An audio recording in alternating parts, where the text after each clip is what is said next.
Kekristenan kita itu tidak pernah dinilai waktu kita di dalam gereja. Perhatikan baik-baik, kekristenan kita itu Bapa di surga tidak pernah menilai waktu kita sedang ke gereja, sedang berdoa, ikut kebaktian. Tidak. Lalu di mana dan kapan Bapa kita di surga itu menilai bahwa kita ini anak-anak yang berkenan atau tidak, kita ini menjadi pengikut Yesus yang benar atau tidak. Itu justru dalam hidup kita sehari-hari.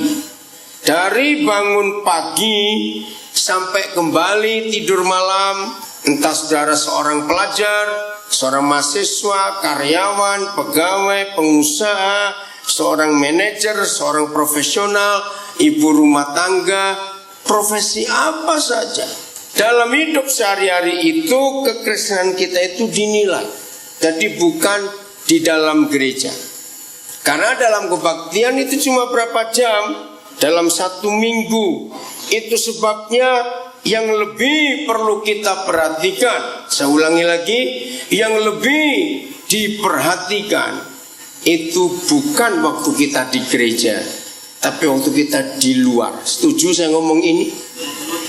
Ketika kita belanja, ketika kita jalan, ketika kita makan, ketika kita buat apa saja dalam hidup sehari-hari, disitulah kekristenan kita akan dinilai.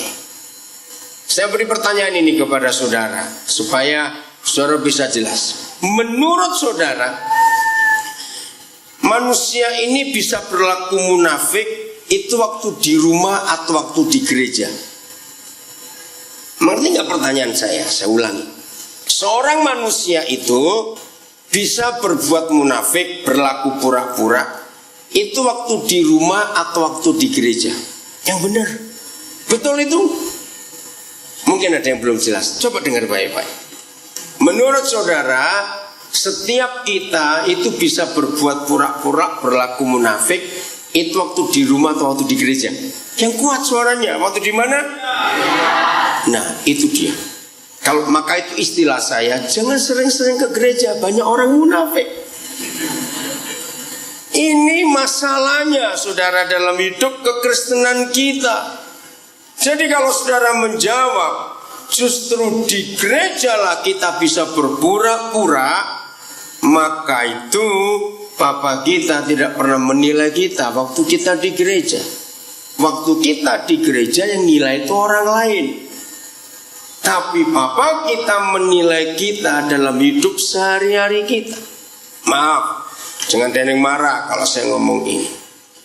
Percayakah saudara, setiap orang yang sedang makan belum tentu dia itu makan. Orang yang sedang belanja, shopping, belum tentu dia itu shopping.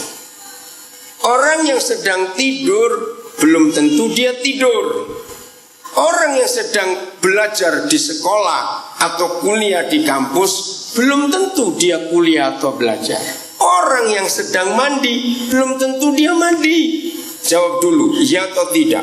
Ya. Ayo, pasti saudara jadi bingung. Kok bisa? Saya contohkan. Siapa pernah mengalami atau siapa pernah ketemu, ada teman saudara atau mungkin diri kita sendiri lagi makan ini, mulutnya ngunyah, tangannya nyendok makanan, masukkan ke mulut, tapi hatinya sedang marah pada seseorang. Bisa nggak itu terjadi? Bisa, tapi nggak ada orang tahu. Maka itu orang yang sedang makan belum tentu makan. Begitu pula orang yang sedang duduk di gereja, belum tentu dia ikut kebaktian. Wah, ini lebih celaka lagi. Setuju saya ngomong ini? Kalau di syuting video tadi, wah ini kameramannya luar biasa. Kameranya kamera canggih semua. Kelihatan tepuk tangan, kelihatan angkat tangan, tutup mata, nyembah dengan wajah miring-miring itu luar biasa. Belum tentu orang itu ada di gereja.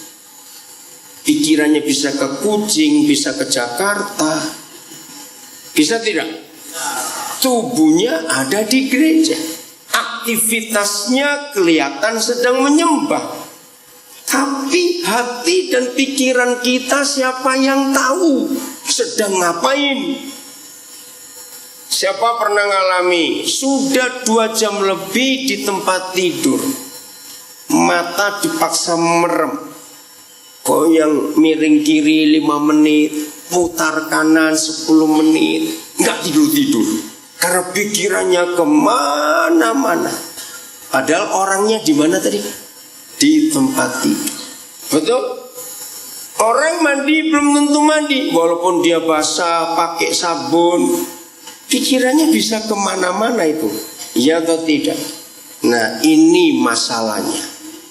Tidak ada orang yang tahu isi hati kita, hidup kita, kecuali Bapa di surga. Maka itu jangan menilai orang waktu di gereja dia Kristen atau tidak, tapi justru dalam hidup sehari-harinya bagaimana. Suami istri boleh kelihatan manis, begitu turun dari mobil disambut usher, disambut penerima tamu, membawa buletin, wah, suami istri kelihatan mesra, gandengan, senyum kanan, senyum kiri. Untuk mengetahui 2 orang suami istri itu seperti itu atau tidak, cari anak-anaknya, tanya, papa mamamu di rumah seminggu berapa kali bertengkar? Nah, itu baru tahu. Setuju saya ngomong ini? Nah, maka itu bukan waktu di gereja kita dinilai, tidak. Kepada orang-orang tua saya titip kebenaran ini. Kalau ada di antara saudara marah dan jengkel kepada anak-anak saudara karena mereka tidak pernah respect kepada kita sebagai orang tua, mereka tidak mau nurut pada kita sebagai orang tua, diberitahu mereka melawan, ingat, bukan penyebabnya kumis bapaknya kurang tebal sehingga anaknya gak takut. Setuju? Yang menyebabkan orang tua tidak direspek, dihormati oleh anak-anaknya itu karena satu hal. Kalau kelakuan orang tua di rumah dan di luar rumah itu beda, anak-anak gak akan respek.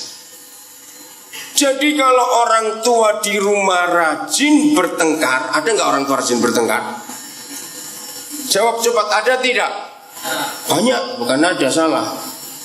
Kalau di rumah orang tua rajin bertengkar, tapi waktu di luar rumah orang tua ini sok rukun, sok harmonis, kelihatan mesra, maka anak-anak gak akan respect pada orang tua.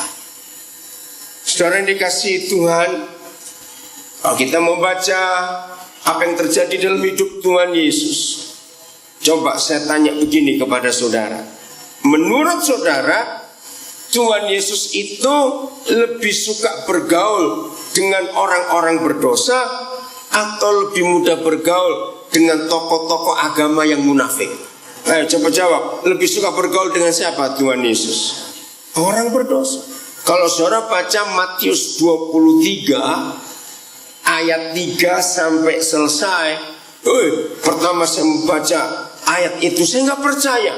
Masa seorang Yesus yang begitu lembut, penuh kasih, ngomongnya tajam, keras, dan kasar sekali. Setiap kalimat yang dia ucapkan, coba lihat Alkitab saudara, Matius 23. Setiap kalimat yang dia ucapkan selalu didahului dengan kata celakalah kamu, celakalah kamu. Itu tajam sekali, keras sekali, kasar sekali. Kepada siapa Tuhan Yesus mengatakan itu? Jawabannya kepada imam-imam, ahli Taurat, orang-orang Farisi yang munafik. Tapi kepada orang-orang berdosa, Tuhan Yesus bisa duduk makan, bisa bercerita. Ingat zaman itu pemungut cukai, orang berdosa, dan orang kusta boleh masuk ke bait suci tidak zaman itu? Jawab, bisa masuk ke bait suci tidak? Tidak bisa. Dari jauh sudah diusir oleh para petugas. Tapi justru mereka manusia yang disingkirkan di bait suci, justru mereka yang paling dekat dan bisa duduk makan bersama dengan Tuhan Yesus. Maka itu anak-anak Tuhan, kekristenan kita tidak dinilai waktu kita di gereja, tapi dalam hidup kita sehari-hari itu bagaimana? Saya nggak tahu sejak kapan Pontianak ini, kota Pontianak wajahnya berubah.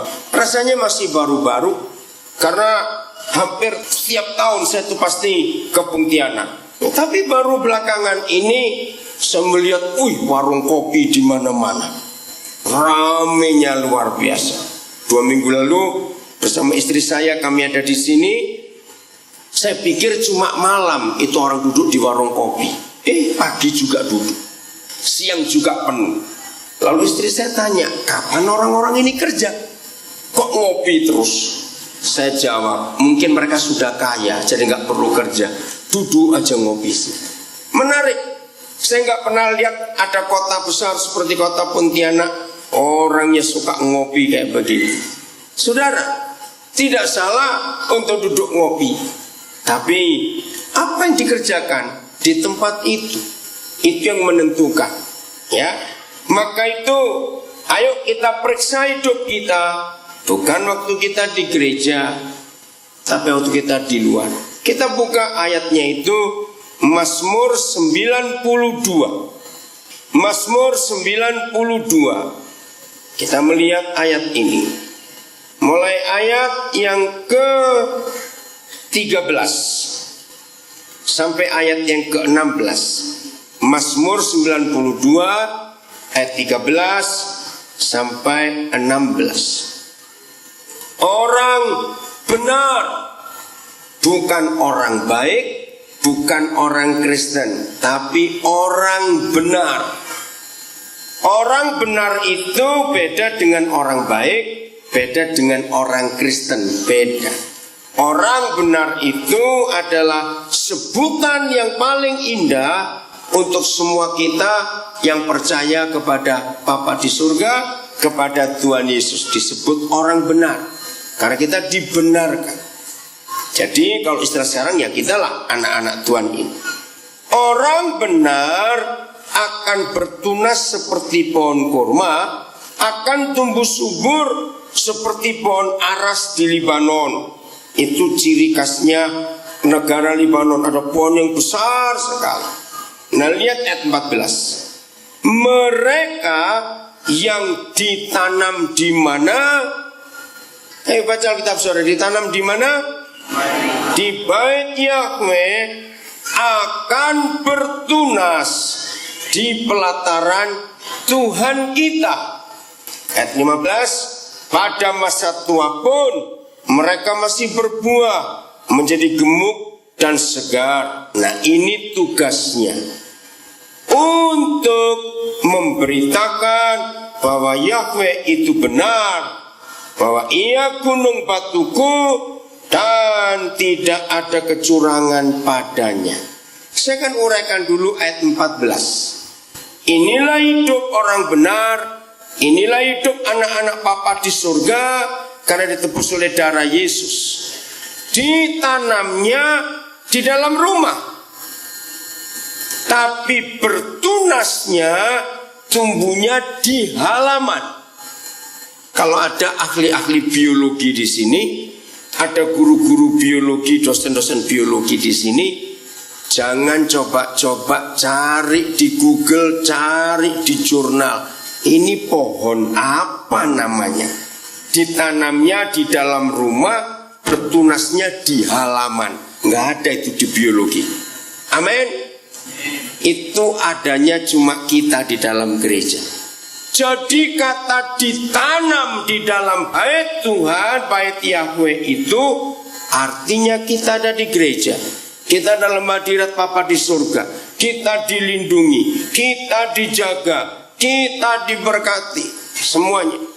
Saudara, disitulah, maaf, saya lihat tadi pemimpin WL-nya kok keluar, kenapa? Pemain musiknya kemana? Ayo pemain musik yang WL-nya kok keluar kemana? Bawa mic tadi. Ayo dengar firman Tuhan. Tolong beritahu pengurus yang lain supaya mereka juga dengar firman Tuhan. Ada tadi? Ya, beritahu mereka. Ini hal yang luar biasa. Kalau batang pohonnya bersama akarnya di dalam bait Yahweh, di dalam rumah Papa kita, tapi tumbuhnya di luar, semua kita pasti tahu maksud Papa. Jangan jadi Kristen cuma di dalam saja, tapi waktu kita di luar halaman itu, orang-orang lalu lalang, orang-orang lewat, ngeliat tidak tentang kekristenan kita ini. Nah, ini penting sekali dalam kehidupan kita. Kalau tidak, Bapa di surga gak akan dipermuliakan lewat hidup kita ini. Maka itu terus tunjukkan kita ini anak-anak Papa di surga waktu kita di luar kebaktian. Setuju saya ngomong ini, saudara? Tunjukkan kita ini Kristen waktu kita di luar. Waktu di rumah, bagaimana dalam hubungan kita sesama anggota keluarga kita di rumah, itu menentukan sekali. Satu hari saya dengar cerita yang kisah nyata, tapi saya nggak alami sendiri. Teman saya yang mengalami.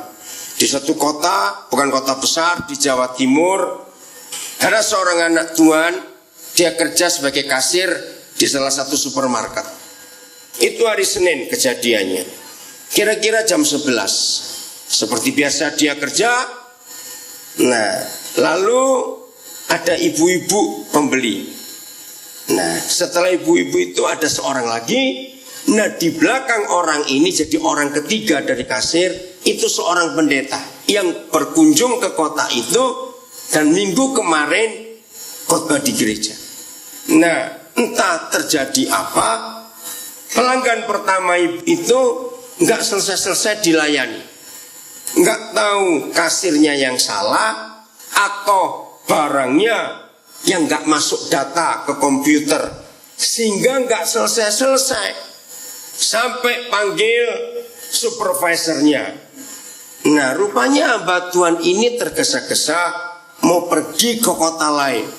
Nah, sambil pendeta ini gelisah, dia ngomel-ngomel, marah-marah, sampai keluar kalimat begini, kasir bodoh, gitu aja nggak bisa. Kalau saya yang punya toko ini, saya pecat kamu. Wah, sudahlah, ngomongnya nggak baik. Akhirnya ibu itu selesai. Terus pelanggan kedua dilayani cepat. Nah, begitu sampai ke pendeta ini tiba di kasir, kasirnya nyapa, "Selamat siang Pak Pendeta, kemarin saya dengar khotbah Bapak tentang sabar di gereja." Saudara, menurut cerita ini, pendeta itu nggak jadi belanja, dia tinggalkan barang di kasir, dia lari keluar. Kenapa kira-kira? Ayo, kenapa? Malu. Minggunya baru khotbah tentang sabar, Seninnya nggak dipraktekkan. Berarti dia cuma sabar kalau lagi khotbah saja. Maka itu yang penting bagaimana hidup kita sehari-hari. Dilihat oleh orang banyak bagaimana hidup kita. Saya akan uraikan ayat 13-nya. Mengapa Papa di surga menggambarkan kita orang benar itu seperti pohon kurma? Saudara, luar biasa. Tidak semua kita tahu pohon kurma, karena di Indonesia pohon kurma tidak ada. Tapi kita tahu buah kurma, apalagi ini sekarang mulai puasa, banyak dijual. Papa kita menciptakan pohon kurma itu unik. Satu-satunya pohon yang bisa hidup di gurun pasir itu cuma kurma. Jangan coba-coba nanam duren di padang pasir, nggak akan tumbuh itu. Jangan coba-coba tanam tomat, tanam padi di padang gurun pasir, tidak tumbuh. Hanya kurma yang bisa tumbuh. Nah, uniknya kurma itu, dengar baik-baik ya, ada 3 keunikan pohon kurma yang tidak dimiliki oleh pohon-pohon yang lain. 1, kurma itu tidak pernah tumbuh sendiri. Itu nggak mau dia. Dia tahu kalau dia tumbuh sendiri, nggak lama dia mati. Kurma itu tumbuhnya selalu berfellowship, kalau saya pakai istilah gereja. Kurma itu selalu bersekutu, selalu akrab, lebih dari 1. Kurma tidak mau sendiri. Nanti saya tunjukkan mengapa. Nomor 2, kurma itu pohon unik. Begitu kita tanam sampai usia hampir 2 tahun pun kita tidak melihat pertumbuhannya yang cepat, lambat sekali. Ada hampir 2 tahun masih nggak kelihatan. Jangan dianggap dia tidak bertumbuh. Itu hebatnya kurma. Begitu bijinya mulai pecah dan tunasnya keluar, kurma ini pohon yang cerdik luar biasa. Akarnya dulu yang tumbuh. Kalau akar tumbuhnya ke atas atau ke bawah? Ke bawah. Nah, selama tahun-tahun pertama kurma tidak mau tumbuh ke atas. Dia tumbuh ke bawah akarnya. Akar kurma tidak akan berhenti bertumbuh. Ini yang luar biasa. Sebelum mereka, saya nggak berkata dia, sebab akar kurma itu banyak. Sebelum akar-akar mereka itu menyentuh air dalam tanah. Contoh, Pontianak kan susah air. Sumurnya siapa yang pernah dibor paling dalam, tetap nggak ketemu air. Berapa meter kira-kira orang Pontianak ngebor bisa ketemu mata air? Tolong jawab saya, berapa meter kira-kira? Ayo. Kok ini kayak bukan orang Pontianak semua? Ton, saya tanya kamu aja, Ton. Berapa meter kira-kira sumur yang pernah dibor di kota ini? Ayo, siapa bisa jawab? Kira-kira berapa meter? Berapa? 50, 40 meter. Bayangkan. Apalagi padang gurun, pasir, sampai berapa meter. Maka itu padang gurun pun tidak bisa dibuat jalan tol. Karena mau fondasi berapa meter itu buat freeway, nggak bisa. Kalau toh ada orang nekat buat jalan di padang pasir, nggak lama kan ketutup pasir. Angin nerbangkan pasir, gunung aja bisa pindah oleh angin itu. Nah, itu kurma. Begitu akar-akar mereka sudah menyentuh air, baru mereka merasa aman, baru tumbuh ke atas. Ada 2 fungsi akar mereka harus mencapai sedalam-dalamnya. Fungsi yang pertama, supaya dapat air. Ingat ya, padang gurun itu kalau hujan dalam 365 hari, itu paling 9 hari hujannya. Itu pun gak beruntun 9 hari. Bayangkan orang Pontianak gak hujan 2 minggu sudah pusing itu. Air sudah asin semua. Ini setahun cuma sekian hari hujannya. Jadi kurma itu perlu mencari air dulu. Yang kedua, angin yang kencang sekali. Kalau akar mereka tidak kokoh, maka mereka nggak bisa hidup terus, dicabut oleh angin itu. Ingat Tuhan Yesus, berapa tahun dia melayani? Yang kita tahu, jawab, berapa tahun? Cuma 3,5 tahun. Kalau saya pakai istilah kurma, berapa puluh tahun dia dipersiapkan? 30 tahun. Saudara, itulah hidup yang benar. Jangan cepat-cepat ingin menonjol dulu. Katakan amin. Amin. Cari akar, ketemu air dulu yang kuat ke bawah. Jadi kalau Tuhan Yesus ingin melayani, ini istilah yang kita pelajari sekarang ya. Kalau Tuhan Yesus ingin melayani selama 6 tahun, berarti dia harus punya waktu 60 tahun lagi untuk diam dulu. Bayangkan, saudara, itulah kurma. Nah, lalu ciri yang ketiga ini luar biasa. Saya tanya, ini sebagai tes pengetahuan umum. Begitu ada kurma di padang gurun, pasti ada apa? Segerombolan, iya air, tapi bukan air sebutannya. Oase. Dulu saya pikir ada air dulu, baru ada kurma. Ternyata tidak. Saya kaget. Oase di padang gurun itu ada justru karena kurma. Loh, kok bisa begitu? Nah, lihat ini hebatnya kurma. Waktu mereka tumbuh bergerombol, kira-kira 10 sampai sekian belas pohon bergerombol. Akar mereka di dalam air tanah itu saling merajut. Tahu kata merajutnya? Saling terikat satu dengan yang lain. Itu kuat sekali, sangat kuat. Tahun berapa berkat? Waktu kita ke kampungnya Lipi, kampung apa namanya itu? Rangkat Pingan. Saya pernah ke kampung itu. Saya kaget. Ada jembatan yang dibangun. Saya tanya orang-orang tua desa itu, sejak kapan? Kami nggak tahu. Karena waktu kami masih kecil-kecil sudah ada jembatan ini. Dengar, jembatan itu bukan dari rotan, bukan dari tali, bukan dari besi, bukan dari bambu, tapi dua pohon besar di seberang menyeberang sungai itu pasti ditanam oleh orang-orang tua mereka dulu. Akarnya dibiarkan menjulur keluar sebagian ya. Lalu setelah bisa nyambung, mereka ikat. Nah, akhirnya sekarang ini akar dua batang pohon besar itu sudah menyatu. Bisa bayangkan gak itu?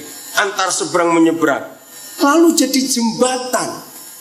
Saya belum pernah itu semua lewat jembatan dari akar pohon yang diikat seberang menyeberang. Pasti kuat.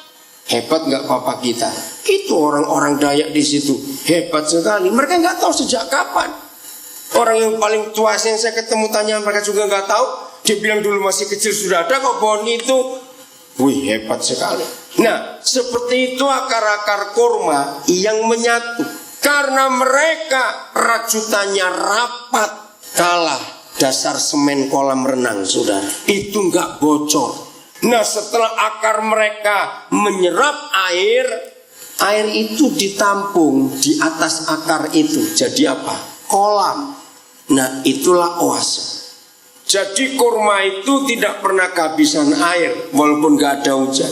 Kalau ada hujan yang turun sesekali, maka air hujannya ditampung di kolam itu. Dan bayangkan orang-orang yang jalan di padang gurun, yang istilah Arab namanya khalifah, ya mereka gak ada warung Coca-Cola, gak ada warung es di situ. Bisa bayangkan, oase adalah harapan satu-satu. Sekarang saya mau tanya kepada saudara, kalau Papa di surga menggambarkan kekristenan seperti pohon kurma, dan dunia ini adalah padang pasirnya, berarti di mana ada sekelompok anak-anak Tuhan, ada apa di situ? Sebagai pohon kurma, ada oase.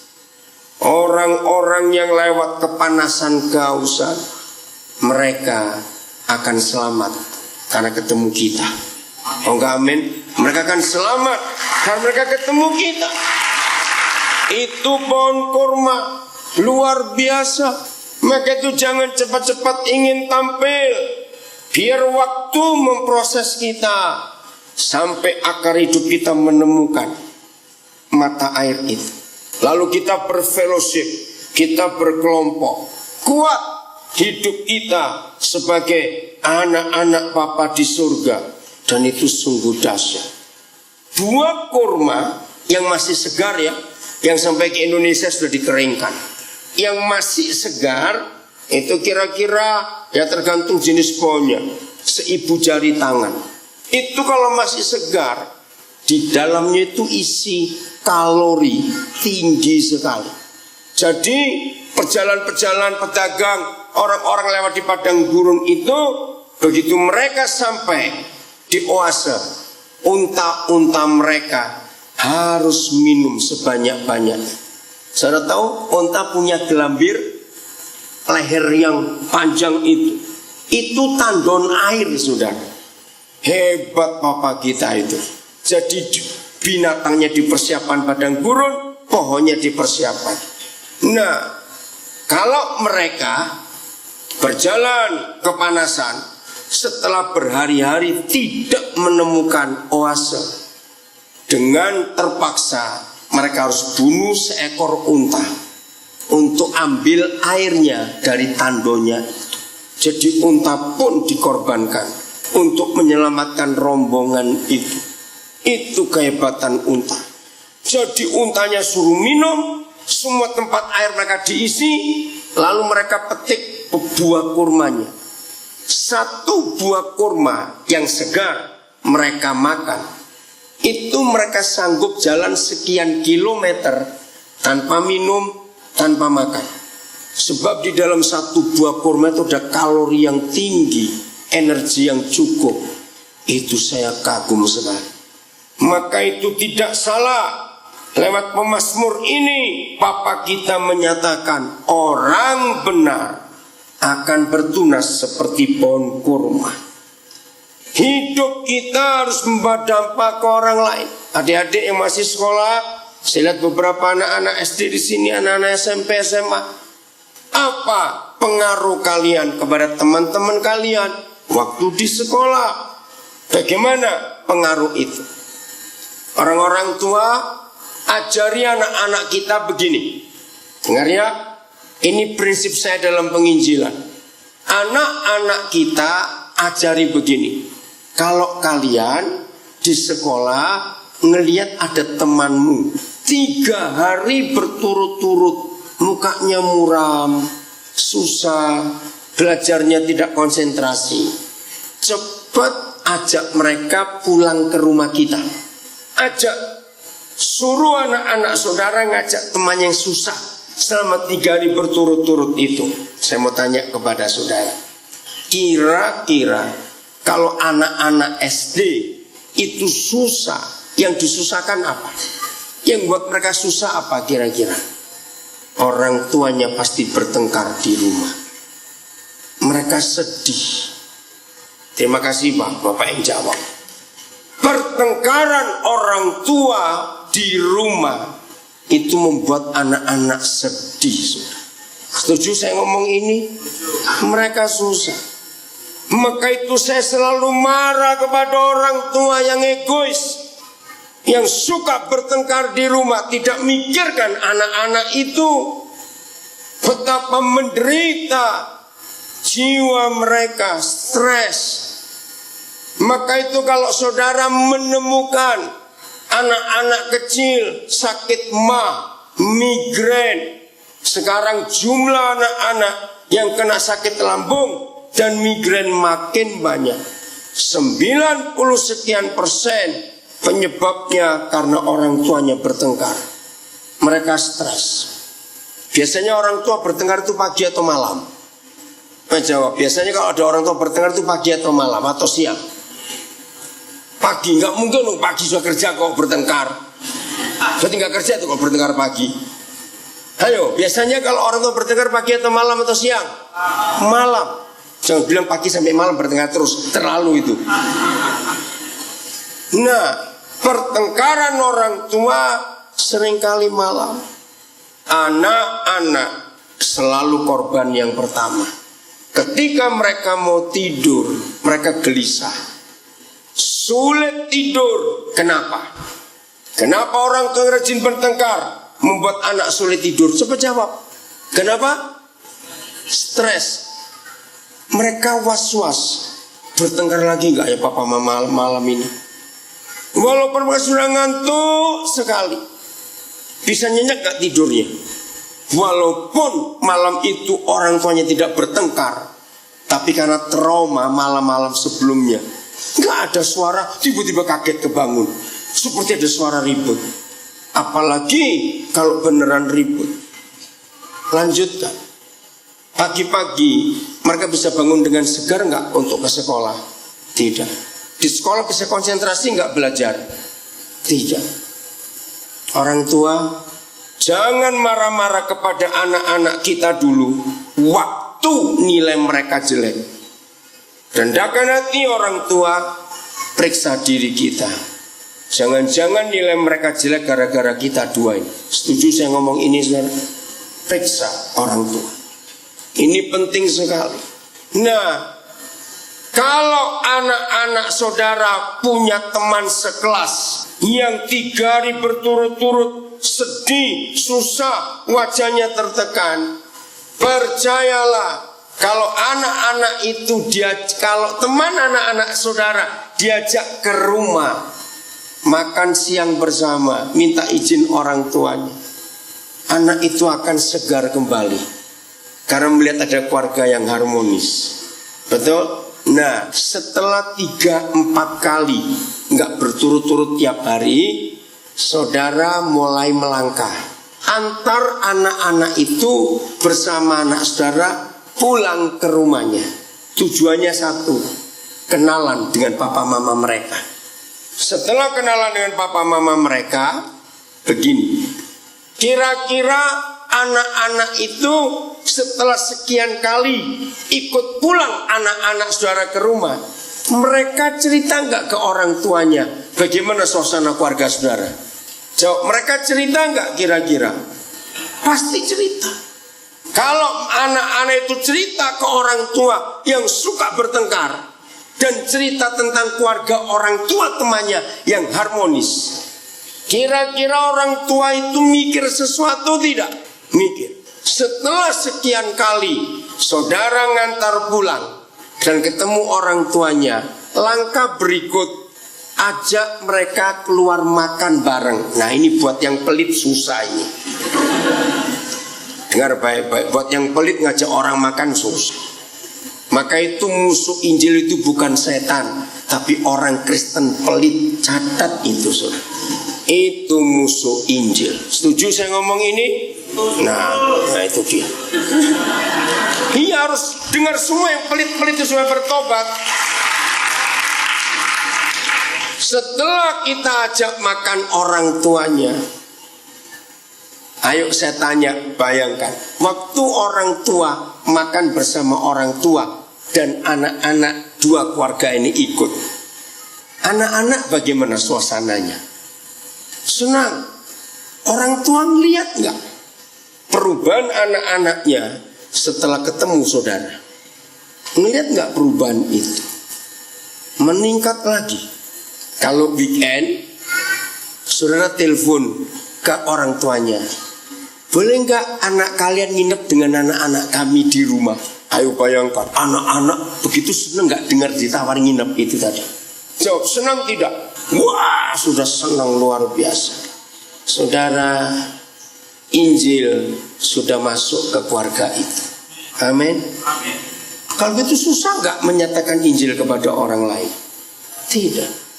Kalau sudah makin akrab, saudara mulai ajak, apa yang kami bisa bantu?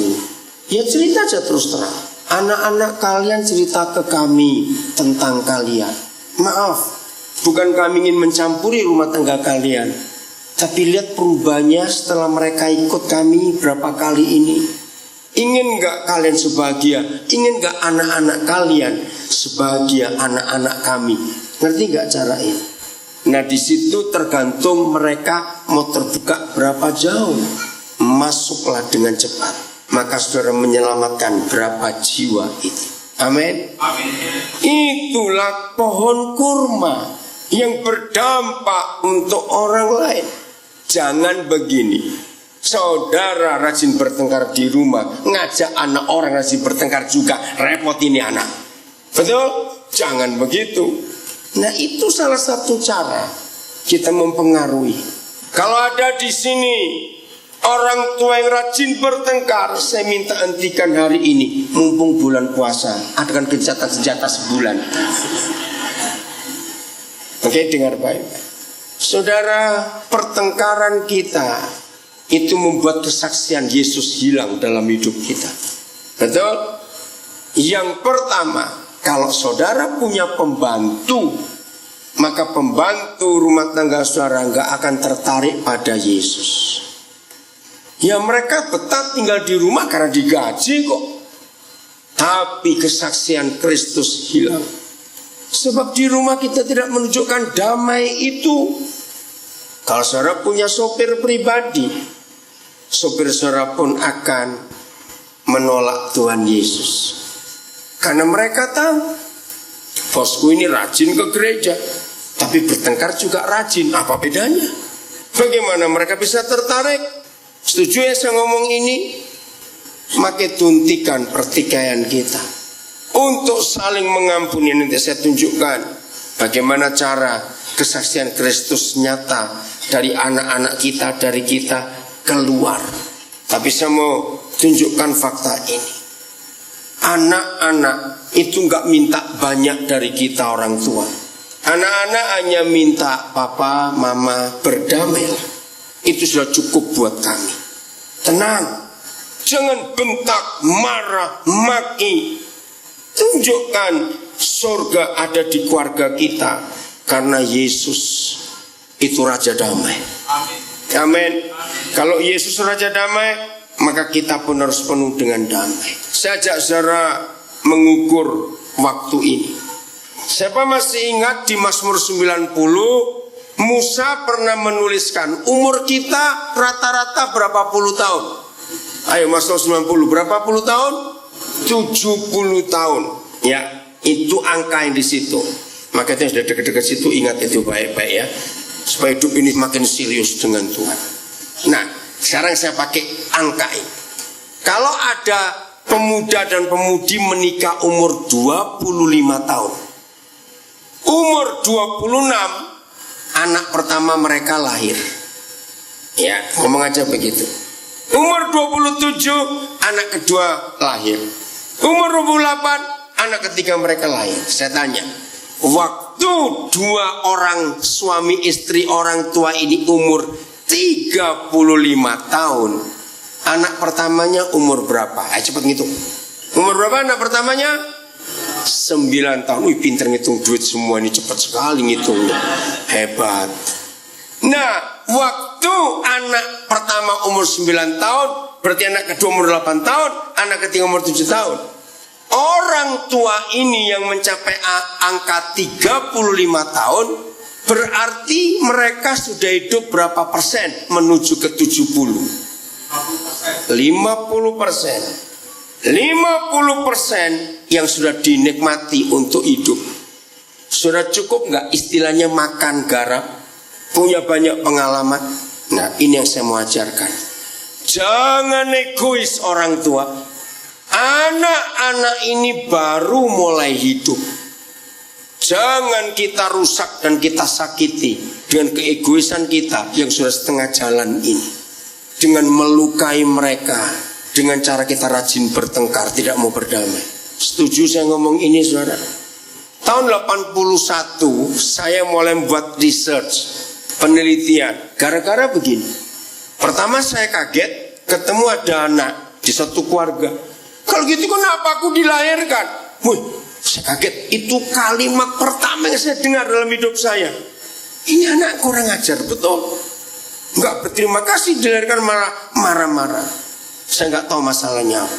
Sejak hari itu, dalam berapa bulan saja, Roh Kudus izinkan saya ke kota ini, ke desa itu, ke negara itu. Ini kok dengar terus anak-anak yang berbeda dari keluarga yang berbeda, tapi ngomongnya sama. Kenapa aku dilahirkan? Dari marah, jengkel, saya berubah jadi empati. Saya jadi, ini berarti ada yang gak beres ini. Nah, saya gak punya papa saat saya masih kecil, jadi saya gak pernah mengucapkan kalimat itu.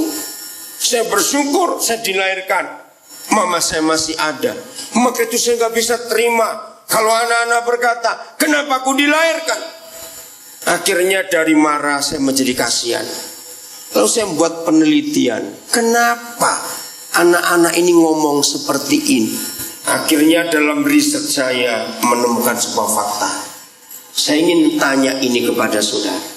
Adakah setiap anak sebelum dilahirkan buat proposal dulu ke orang tuanya? Lu jawab, saya nggak suruh saudara tertawa. Ada nggak anak-anak buat proposal, lahirkan saya dong, lahirkan saya? Ada tidak? Tidak. Yang kedua, adakah orang bisa buat anak? Kalau buat hekang bisa, saudara. Buat anak pasti tidak bisa. Betul? Nah, dua hal ini. Buat anak-anak, siapa saja bisa melukai hatinya. Teman, tetangga, omnya, tantenya, gurunya bisa melukai. Tapi catat, satu-satunya yang paling melukai hati anak, kalau yang melukai adalah yang melahirkan mereka. Setuju saya ngomong ini, saudara? Itu sakitnya dalam sekali. Dari situ saya melihat mengapa anak-anak bisa berkata, kenapa aku dilahirkan? Karena mereka dilukai oleh orang tuanya. Mereka kecewa. Kalau saya balik artinya, karena aku gak minta dilahirkan. Saudara, maka itu siapa di antara saudara yang sampai hari ini, maafkan saya berkata kalimat ini sangat tidak baik, tapi saya harus ngomong. Siapa di antara kita yang sampai hari ini melakukan tindak kekerasan pada anak-anak kita dan masih jengkel dan masih terus menyalahkan anak, mari kita berubah. Amin. Kita buka sekarang Ulangan 6 ayat 7. Ulangan 6 ayat 7. Masih pada konsep kesaksian. Bagaimana kita bisa memuliakan Tuhan kita dalam hidup ini? Semua dimulai dari keluarga dulu, dari dalam rumah dulu. Kita nggak bisa bersaksi di luar. Oh, Yesus baik, saudara, Tuhan itu berkuasa. Tapi di rumah kita berantakan. Setuju saya ngomong ini? Nggak bisa kita jadi saksi.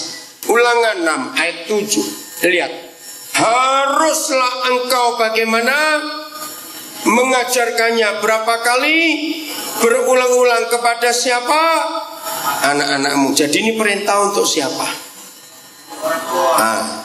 Anak-anak dengar ya, khususnya kalian masih di bawah 10 tahun.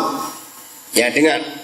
Berapa kali kita sering marah pada anak-anak kita berkata, mengapa kamu gak mau mengerti? Berapa kali ini Papa bicara pada kamu? Anak-anak dengar. Mulai hari ini, kalau Papa Mama ngomong seperti itu, bacakan ayat ini. Ma, Pa, kurang berulang-ulang, Ma. Katakan amin, orang tua. Amin. Mengajar anak gak cukup 3-4 kali. Berapa kali? Berulang-ulang. Ini perintah. Ayo saya buktikan. Berapa kali Tuhan Yesus berkata kepada murid-muridnya, aku harus masuk ke Yerusalem, ditangkap, diadili, disiksa, disalibkan, mati. Lebih 2 kali tidak Yesus ngomong seperti itu. Betul? Murid-muridnya lupa atau ingat? Lupa. Bayangkan, yang ngajar berulang-ulang Tuhan Yesus masih lupa. Apalagi kita yang ngajar, lebih lupa semua itu anak-anak. Betul? Maka itu orang tua jangan sering jengkel pada anak-anak. Dulu kita seperti itu, nakal juga, cuma lupa. Maka itu hargai mereka. Dari konsep Tuhan Yesus berkata, belajarlah kepada anak-anak. Saya belajar dari kalimat pendek itu. Saya belajar banyak dari anak. Nah, hari ini akhiri pertengkaran kita di rumah, baik antara suami istri, baik antara orang tua dengan anak. Begini dengar. Kalau ada orang tua sering marah kepada anak-anaknya dengan mengatakan kalimat, kenapa kamu gak mau mengertiin Papa? Kenapa kamu gak mengerti Mama? Hari ini saya ingin ajarkan kebenaran. Saya beri pertanyaan kepada saudara. Antara kita orang tua dengan anak-anak kita, dengar baik-baik. Antara kita orang tua dengan anak-anak kita, siapa yang pernah jadi siapa? Oh, berarti banyak gak pernah mikir ini selama ini. Kok lambat sekali? Antara kita papa mama dengan anak-anak itu siapa yang pernah jadi siapa? Jawab, semuanya jawab, jangan pura-pura gak ngerti, awas ya. Ayo, siapa pernah jadi siapa? Papa, mama pernah jadi anak-anak. Logikanya, dalam jenjang seperti itu, siapa yang harus ngertiin siapa? Ayo cepat. Nah, tidak bisa. Anak-anak tidak bisa dipaksa ngerti orang tua. Itu konsep yang salah. Anak-anak belum pernah jadi seperti kita. Pikiran mereka belum sampai ke pikiran kita. Betul? Kita yang pernah jadi mereka. Maka cara berpikir kita yang harus sampai ke cara berpikir. Jadi salah kalau orang tua memaksa anaknya mengerti dirinya. Salah. Itu yang papa buat terhadap kita. Pernahkah dia maksa kita untuk ngerti dia? Padahal berkali-kali dia ngajar kita untuk ngerti dia. Kita nggak ngerti-ngerti, tapi dia tetap sabar menuntun kita. Jadi papa kita nggak pernah maksa kita untuk ngerti kita, untuk ngerti dia. Dia sabar menunggu sesuai tingkat kedewasaan kita. Nah, kalau di rumah tangga ada cara seperti ini, suami istri catat, ini satu saja. Untuk buat damai di rumah cuma satu hal, mengampuni. Apa buat damai di rumah? Mengampuni. Suami yang suka menuntut istrinya supaya tidak bersalah, istri yang suka menuntut suaminya untuk tidak bersalah, hari ini dua-dua harus dibuang ke laut dulu sudah, supaya di rumah itu anak-anak aman. Sebab kalau suami suka nuntut istri, awas kamu salah lagi ya. Suami nuntut istri sekarang, kalau istri nuntut suami, awas kamu salah lagi. Dua-dua buang kemana? Ke laut. Catat itu baik-baik. Ya, gini. Saudara sebagai suami, saudara sebagai istri, nggak boleh saling nuntut. Kenapa? Menuntut itu artinya jangan buat salah lagi, awas kamu salah. Ayo kita periksa diri kita. Saya beri 3 pertanyaan ini. Kemarin-kemarin kita pernah salah nggak? Jawab cepat, pernah salah tidak? Adakah orang satu saja di ruangan ini yang tidak pernah salah kemarin-kemarin? Ada tidak? Kalau ada saya masukkan tribun besok di foto. Jadi kita semua pernah salah. Betul? Enggak. Hari ini kita bisa salah tidak? Betul? Besok dan besok-besok kita masih bisa salah tidak? Maka itu jahatlah kita kalau kita nuntut orang lain gak boleh salah. Karena kita pernah salah. Kita bisa salah hari ini, dan besok kita akan salah lagi. Bagaimana orang yang sering salah menuntut orang lain gak boleh salah? Ini penjahat. Setuju saya ngomong ini? Maka itu ampuni. Istri salah, suami ampuni. Suami salah, istri ampuni. Anak-anak salah, orang tua mengampuni. Orang tua salah, anak-anak mengampuni. Maka kesaksian Yesus akan keluar dari keluarga kita. Harmonis, kebahagiaan, sukacita, damai sejahtera ada di keluarga kita. Tuhan memberkati kita semuanya.